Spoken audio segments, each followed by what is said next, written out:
Barrett, who's a local Canadian boy. Gotta love it. He's going to be one of the best Canadian basketball players over the next decade. With that being said, before last year, I would have expected him in year two to be a little higher than this, but a lot of people are going to say that we have him overranked considering his year last year. Yeah, I mean, a guy who, like you said, a lot of people expected to really take the reins as the guy in New York, whether it was his rookie year or not. And even though he didn't have a bad year by any means, he obviously didn't have, like I said, the guy year. He was a guy who did finish outside the top 20 in points among shooting guards, didn't finish much lower than the top 20, but again, obviously need him to burst into there. Already a good rebounder for the shooting guard position. He finished third in rebounds. But at the same time, again, he was 10th in turnovers for a guy who, like I said, isn't really contributing a lot in terms of scoring. He obviously has He the didn't shoot the ball that efficiently. exactly. But really, just a big thing, like we said, is he needs to prove himself a lot more. He needs to be consistent because we do expect a lot more from a guy who coming out of college was, even though he was a number two pick, he was scouted as a number one. It was really on any year that Zion Williamson wasn't in the draft, he could have been the number one overall. And maybe it's a product of the environment, though. That New York Knicks squad hasn't really maximized the potential of any player in the last 2 decades. No, and I mean, there's so many players, whether it's Kristaps Jeremy Porzingis. Lin, maybe. Yeah, I mean, well, even then, I mean, Jeremy Lin, they got a very short span out of, but even guys they have now coming out of college, Frank Ntilikina was viewed as a very high prospect, and he hasn't amounted into anything really.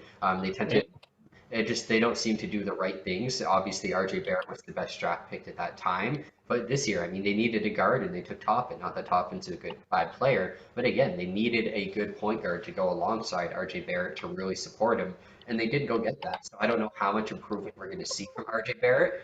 If I'm being honest, I think the best we're going to see is similar to the post All-Star numbers we saw from him, where he put up just over 17 per game. But I wouldn't say year two he's going to improve much more than that, obviously.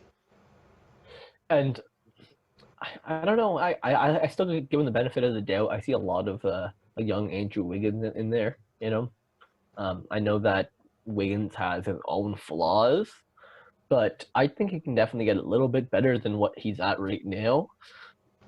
I think if him and Toppin can create a chemistry there, they could build something nice with that team.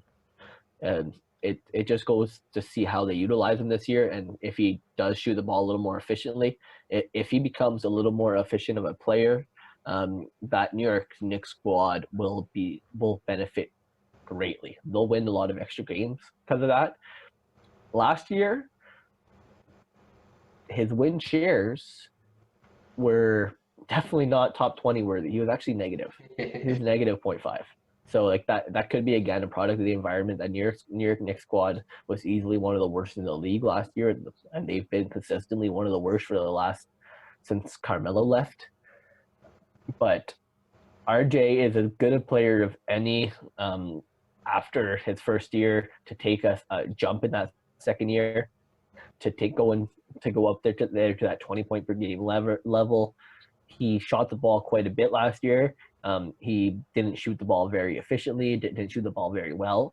If he's given the same amount of shots this year and he's able to convert an extra 2 or 3 shots per game, then we're looking at a 20 point per game player. That's kind of where I picture him topping out at, but I'm still a very, very good player in this league, and that would definitely make him definitely higher than the top 20.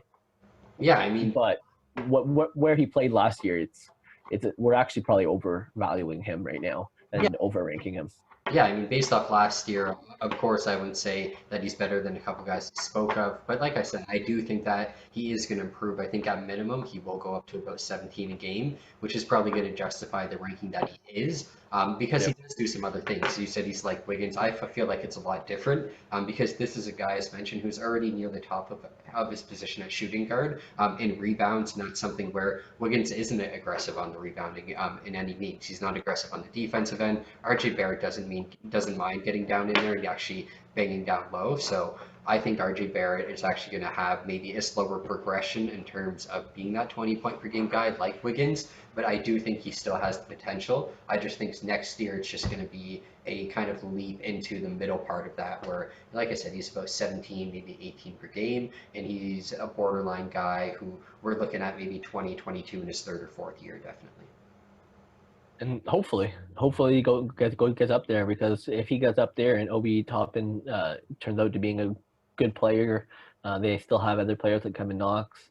They are one or two big name signings away from really competing in this league.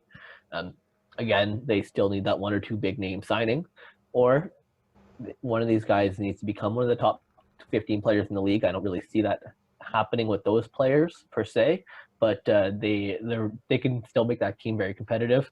And as they're not as there's not a star there right now, this is when someone